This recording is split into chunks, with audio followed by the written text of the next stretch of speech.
The Apollo University, University of Leicester. 35 lakhs fees for 3-year BEng UK. Hi hello నమస్తే welcome back to our channel. నేను మీ వైషు.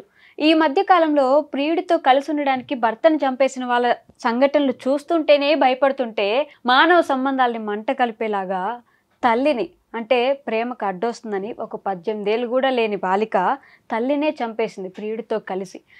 అసలు సమాజం ఎట్టెళ్ళిపోతుంది? ఈ విషయం గురించి మాట్లాడడానికి ఈరోజు నాతో పాటు సోషల్ యాక్టివిస్ట్ కృష్ణకుమారి గారు ఉన్నారు. మేడంతో మాట్లాడదాం. హాయ్ మ్యామ్, నమస్తే. నమస్తే. రోజొక సంఘటన, రోజొక సందర్భం మాట్లాడుకుంటూనే ఉన్నాం. ఇంత గలీజ్గా ప్రియుడి కోసం భర్తను చంపేయడం, పిల్లల్ని చంపేయడం, ఇప్పుడు ఏకంగా తల్లిని, అది కూడా 18 సంవత్సరాలు కూడా లేని అమ్మాయి 19 సంవత్సరాలు ఉన్న ఒక అబ్బాయితోటి ఇలా తల్లిని చంపేసిందని ఎలా చూస్తారు మ్యామ్ ఈ సంఘటన? అసలు మీరు ఇది చాలా దురదృష్టకరమైన సంఘటన. ఈ సంఘటన జరగటానికి వ్యక్తులుగా వాళ్ళు ఎంత బాధ్యులో ప్రభుత్వం కూడా అంతే బాధ్యురాలు అని నేను నమ్ముతున్నాను. ఓకే, ప్రభుత్వం చేయాల్సిన పనులు ప్రభుత్వాలు చేయట్లేదు, అసలు అవగాహన కలిగించట్లేదు చట్టాల పట్ల. సరే, అది అట్లా పక్కన పెడితే అది చాలా పెద్ద విషయం అనుకోండి. ఈ కేసు వరకు తీసుకుంటే ఈ పాపకి 18 అంటున్నారు మీరు, కాదు 16 10th క్లాస్ చదువుతుంది. అయితే ఈ పాప ఇన్స్టాగ్రామ్లో ఒక అబ్బాయి పరిచయం కావటము, ఆ అబ్బాయి ఇంటికి రావటం పోవటం, ఈ అమ్మాయి వాళ్ళ ఇంటికి వెళ్ళడం, ఇవన్నీ జరుగుతూ ఉన్నాయి ఈ 7-8 నెలల కాలంగా. సరే, తల్లి దృష్టికి వచ్చినప్పుడు ఇవన్నీ కరెక్ట్ కాదు, నువ్వు చదువుకోవాలి ఫస్ట్ అని చెప్పి తల్లి చెప్పినందుకు తల్లి మీద కోపం వచ్చింది. సరే, ఎనీవే అతని దగ్గరికి వెళ్ళిపోయింది. వెళ్ళిపోతే వాళ్ళు బాగా ఆదరించారు. ఆదరించేసరికి ఇంకేముంది, నాకు అక్కడ జీవితం బాగుంటుంది, అతనితోనే బాగుంటుంది అని అనుకుంది. ఇంత చేసి అతని వయసు ఎంత? 19 ఏళ్ళు. అయితే వెళ్తే అప్పుడు తల్లి కేసు పెట్టింది. కేసు పెడితే కనిపించట్లేదని కేసు పెడితే పోలీసులు వెళ్ళారు, పలానా చోట ఉందని తీసుకొని వచ్చారు. వాళ్ళని తీసుకొని వచ్చి కిడ్నాప్ కేసు కింద నమోదు చేసి ఎవరింటికి వాళ్ళని పంపించేశారు. కిడ్నాప్ కేసు కింద నమోదు చేసి ఇంటికి పంపించేశారు. వాళ్ళ కౌన్సిలింగ్ ఇచ్చామని చెప్తున్నారు.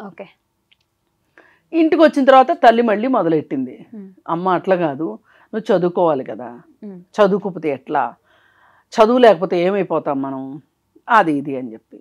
సరే, ఈ అమ్మాయికి బాగా చిరాకు వచ్చేసింది. అక్కడికి వెళ్ళి చూస్తేనేమో వాళ్ళు బాగా వెల్కమింగ్, రిసీవింగ్ బాగుంది. శివ ఐస్ క్రీమ్ అడిగితే ఐస్ క్రీమ్ కొంటున్నాడు, డ్రెస్ కొనమంటే డ్రెస్ కొంటున్నాడు, ఏదంటే అది అంటున్నాడు. వాళ్ళ ఇంటికి వెళ్తే వాళ్ళ ఇంట్లో బాగా చూసుకున్నారు. తల్లి చూస్తేనేమో ఇలా మాట్లాడుతుంది ఏంటి అని ఈ అమ్మాయికి చిర్రెత్తుకు వచ్చింది. వచ్చి ఇద్దరు కలిసి మాట్లాడుకుని, సరే, ఈ తల్లి కూడా చెప్పింది ఏంటంటే, సరే మీకు ఇష్టం ఉంది కదా, ఇప్పుడే కాదు చదువుకోండి, ముందు జీవితాల్లో స్థిరపడిన తర్వాత పెళ్లి చేసుకుందరు కానీ, నేనే చేస్తా పెళ్ళి అని కూడా చెప్పింది. చెప్పినప్పుడు నిజమని ఈ అమ్మాయి అనుకొని నిజంగానే చదువుకుంటూ ఒక గోల్ పెట్టుకొని ఉండాల్సింది. అంటే నేను ఇలా చదువుకోవాలి, తల్లి కోరిక మేరకు చదువుకోవాలి, చదువుకుని ముందుకెళ్ళాలి అనే ఉద్దేశం ఈ పాప కన్నా ఉండాల్సింది.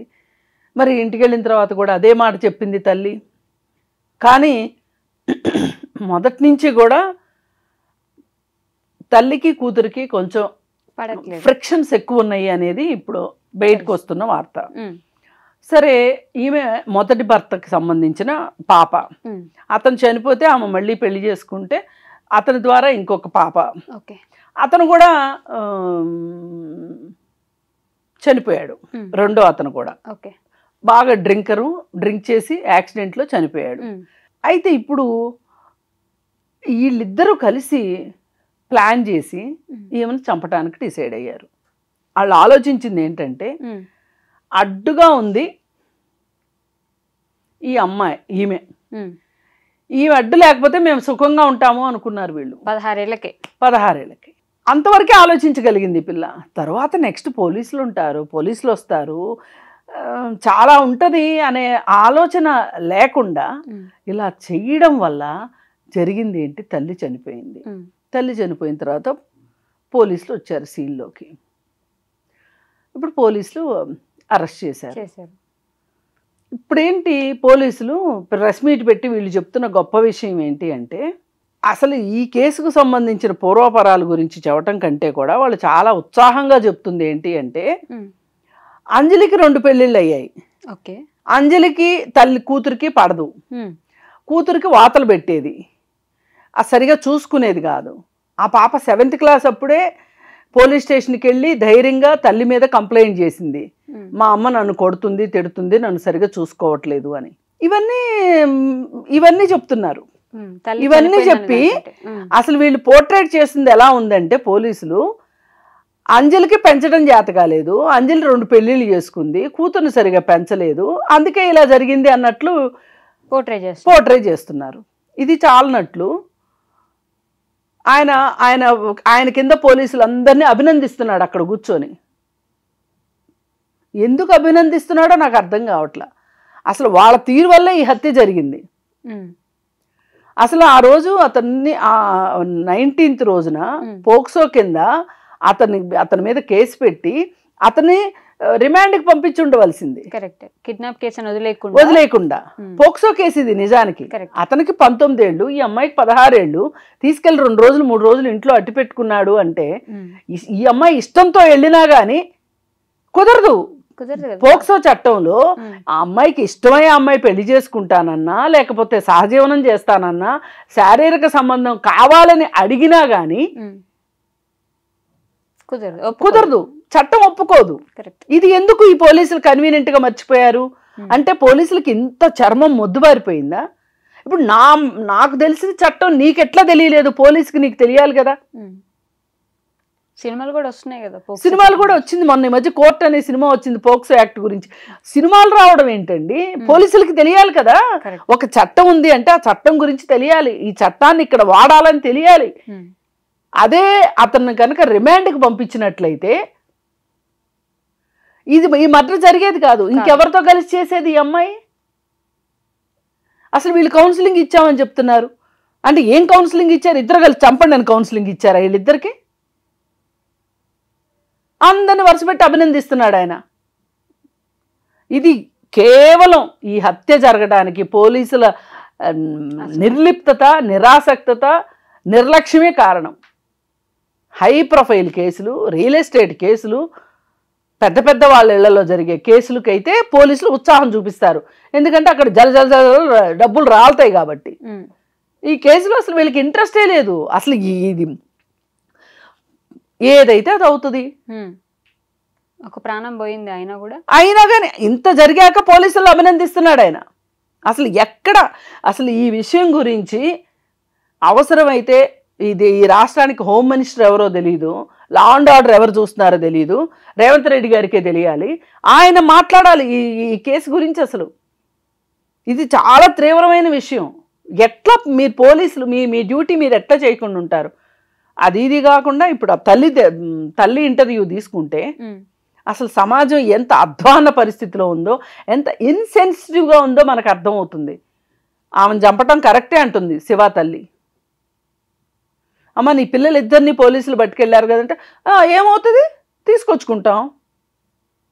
ఏంటి అసలు మరి ఎలా తయారైపోతున్నారు మా ఆలోచనలో కూడా? కనీసం తల్లికి కూడా జ్ఞానం లేకపోతే ఇప్పుడు ఆ తల్లిని గురించి అసలు ఆ తల్లిని మీరు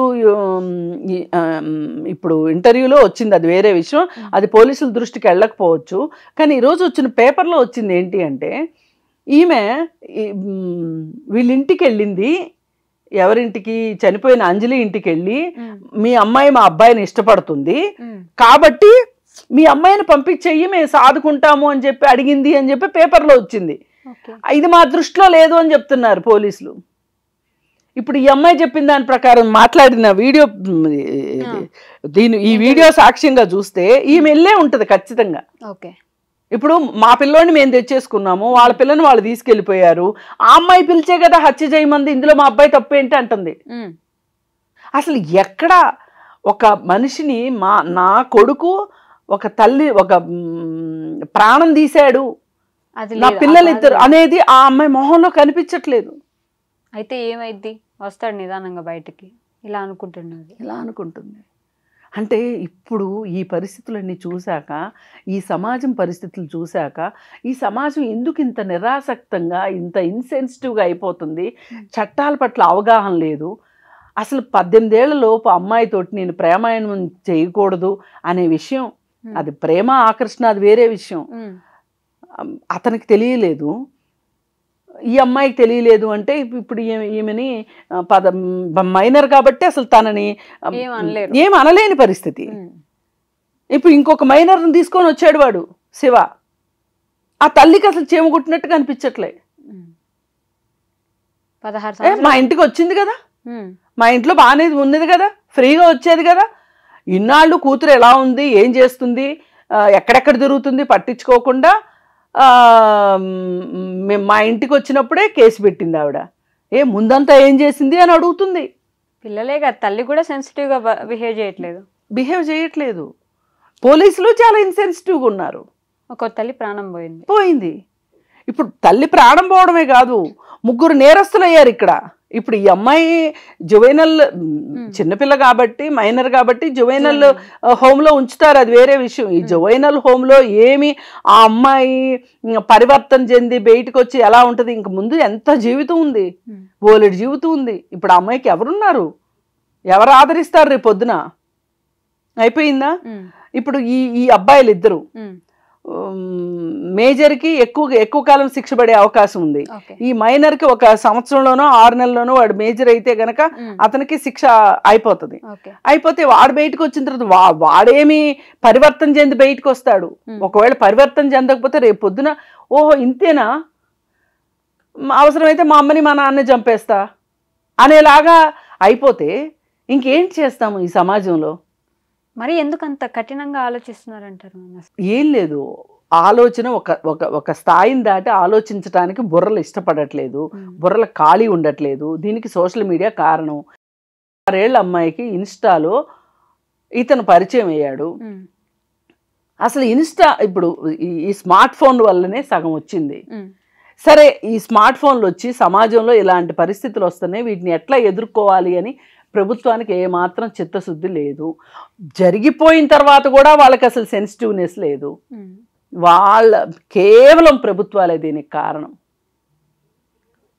అన్లిమిటెడ్ ఫోన్లు, స్మార్ట్ ఫోన్లు, అన్లిమిటెడ్ డేటా, ఫ్రీ డేటా ఇవన్నీ ఇచ్చేసి వీళ్ళు ఫోన్ తప్పితే ఫోన్లో నుంచి తలలు బయటికి పెట్టని పరిస్థితి. 16 సంవత్సరాలకి అసలు పెళ్లి చేసుకుని ఏం చేద్దామని. అదే కదా, ఇప్పుడు 18 ఏళ్ళు దాటిన వాళ్ళు మేజర్లు అయిన వెంటనే పెళ్లిళ్ళు చేసుకుని మళ్ళీ 6 నెలలకో సంవత్సరానికో డొమెస్టిక్ వైలెన్స్ కేసులు పెడుతున్నారు. ఎంత మందిని చూడలేదు మనం. అసలు ఇక్కడ పాయింట్ అది కాదు. ఇక్కడ పాయింట్ ఏంటి అంటే, అసలు ఇప్పుడు ఈ పిల్లలు ఇలా అవటానికి కారణం వీళ్ళకి ఒక గోల్ లేకపోవడం, మోడల్ లేకపోవడం, జీవితంలో పలానా సాధిద్దాం అనేది లేకపోవడం, భయం లేకపోవడం, అసలు చట్టాల పట్ల అవగాహన లేకుండా పోవటం. చట్టాల పట్ల అవగాహన ఎందుకు కల్పించదు ప్రభుత్వం? స్కూళ్ళలో ఎందుకు చెప్పట్లేదు? స్కూళ్ళలో చెప్పాలా? నిర్భయ చట్టం క్లియర్గా చెప్పింది, ఖచ్చితంగా నిర్భయ ఫండ్ పెట్టి ఆ ఫండ్ ద్వారా పాఠ్యాంశాల్లో చిన్నప్పటి నుంచినే వీళ్ళకి చట్టాల పట్ల అవగాహన కలిగించాలి అని చెప్పి ఏమన్నా మొదలైందా? లేదు. అసలు ఆ నిర్భయ ఫండ్ ఏమైపోయిందో, అసలు ఆ నిర్భయ ఫండ్ కోసం పెట్టిన డబ్బులు ఎటు వెళ్తున్నాయో ఎవరికీ తెలియట్లా. ఏ రకంగా చూసినా ఇది నేను పోలీసుల నిర్లక్ష్య హత్యగా చూస్తాను, ప్రభుత్వాలకి పట్టనితనంగా నేను చూస్తున్నాను తప్పితే ఇది కేంద్ర ప్రభుత్వమా రాష్ట్ర ప్రభుత్వం అనేది కాదు. కేంద్రం చేయాల్సింది కేంద్రం చేయట్లేదు, రాష్ట్రాలు చేయాల్సింది రాష్ట్రాలు చేయట్లేదు. రేపు వీళ్ళు అధికారాలు కాపాడుకోవాలనుకుంటున్నారు తప్పితే వీళ్ళు ప్రజలకి కావాల్సింది చేసే దగ్గర మట్టుకు వీళ్ళు లేరు. ఇది ప్రభుత్వ వైఫల్యమే ముమ్మాటికి. ఇప్పుడు రేపు పొద్దున వీళ్ళు బయటకు వచ్చిన తర్వాత ఇంకా కరుడుగట్టిన నేరస్తులుగా వస్తారా, లేకపోతే ఏదైనా సంస్కరించబడి వస్తారా అన్నదే ఇప్పుడు ప్రధానమైన అంశం అయిపోయింది. ఇప్పుడు పోయిన ప్రాణం ఎలాగూ రాదు, అంజలి చనిపోయింది, రేపు వీళ్ళ పరిస్థితి ఏంటి? అసలు వస్తే ఎవరు చూస్తారు? బయటకు వస్తే ఆ అమ్మాయి పరిస్థితి ఏంటి, ఆ ఇద్దరు పరిస్థితి ఏంటి? అసలు ఆ తల్లి చాలా రికామీగా మాట్లాడేస్తుంది. మరి ఆ తల్లి ధైర్యం ఏంటి? తెలియనితనమే ధైర్యమా? అయి ఉండొచ్చు. ఖచ్చితంగా ప్రశాంతంగా ఉంటారు కదా. ఉంటారు కదా. ఎటు వెళ్ళిపోతుందంటారు మ్యామ్ సమాజం అసలు? అదే భయం Final గా? వేస్తుంది చూస్తుంటే. Okay ma'am, thank you so much. Thank you.